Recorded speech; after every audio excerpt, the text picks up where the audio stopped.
Hi friends, welcome to Sriyarsha cooking channel. నేను మీ సరిత. కొన్ని రోజుల్లో శ్రావణ మాసం ప్రారంభమవుతుంది కదా. మరి అమ్మవారికి ఇష్టమైన ప్రసాదం పరమాన్నం.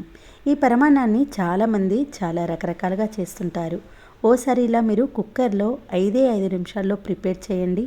ఎన్ని గంటల తర్వాత అయినా, చల్లారిన తర్వాత అయినా అస్సలు గట్టిపడకుండా ఇలాగే జ్యూసీగా కమ్మగా ఉంటుంది. మరి ఆలస్యం చేయకుండా కమ్మటి ఈ పరమాన్నాన్ని నా స్టైల్లో ఎలా చేస్తానో మీరే చూసేయండి. దీనికోసం ముందుగా స్టవ్ ఆన్ చేసి మందంగా ఉన్న ఒక ప్యాన్ పెట్టుకొని అరకప్పు వరకు పెసరపప్పును వేసుకొని సిమ్లో 2-3 మినిట్స్ పాటు దూరగా వేయించుకోవాలి.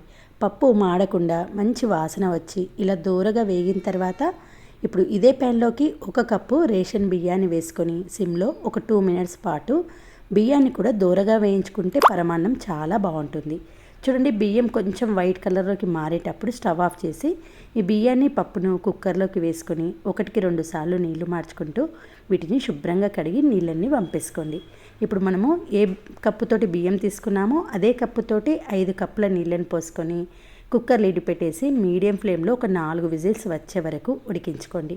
4 విజిల్స్ వచ్చిన తర్వాత వేపరంతా వెళ్ళిన తర్వాత జస్ట్ ఒక్కసారి పైన కలపండి. ఇప్పుడు అదే కప్పుతోటి 2 కప్పుల తురిమిన బెల్లాన్ని వేసుకొని అదే కప్పుతోటి 1 కప్పు చిక్కటి కాచి చల్లార్చిన పాలను కూడా వేసుకోవాలి. ఇలా 1 కప్పు బియ్యానికి 2 కప్పుల బెల్లము, 1 కప్పు పాలు వేసి స్టవ్ ఆన్ చేసి స్టవ్ పైన పెట్టేసుకొని ఈ బెల్లాన్ని కరిగించుకోవాలి. బెల్లము పాలు వేయకముందు గట్టిగా అనిపిస్తుంది, కానీ బెల్లం కరిగినా కొద్దీ ఇలా జ్యూసీగా లిక్విడ్ స్టేజ్లోకి మారిపోతుంది.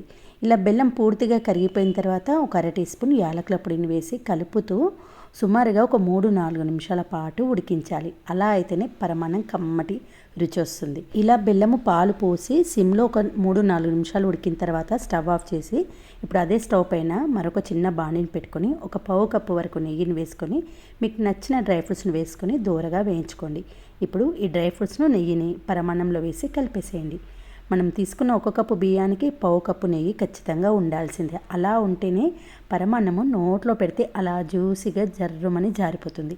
అంతేనండి, పరమాన్నం ప్రిపేర్ అయిన తర్వాత ఒక బౌల్లో ట్రాన్స్ఫర్ చేసుకొని దేవుడికి నైవేద్యంగా పెట్టి ఆ తర్వాత మీరు టేస్ట్ చేయండి. చూసారు కదండి, సింపుల్గా కేవలం 5 నిమిషాల్లో ప్రిపేర్ చేసుకునే ఈ పరమాన్నము నెక్స్ట్ డే వరకు కూడా ఇలాగే జ్యూసీగా కమ్మగా ఉంటుంది. ఈసారి తప్పకుండా ట్రై చేసి చూడండి. ఓకే ఫ్రెండ్స్, మరి నేను చూపించిన ఈ పరమాన్నం మీ అందరికీ నచ్చితే వీడియో చూసిన వెంటనే ఒక లైక్ చేసి మీ ఫ్రెండ్స్తో రిలేటివ్స్తో షేర్ చేయండి. నా ఛానల్ ఫస్ట్ టైం విజిట్ చేస్తే ప్లీజ్ సబ్స్క్రైబ్ మై ఛానల్. మరొక మంచి వీడియోతో మళ్ళీ కలుద్దాం. Thanks for watching.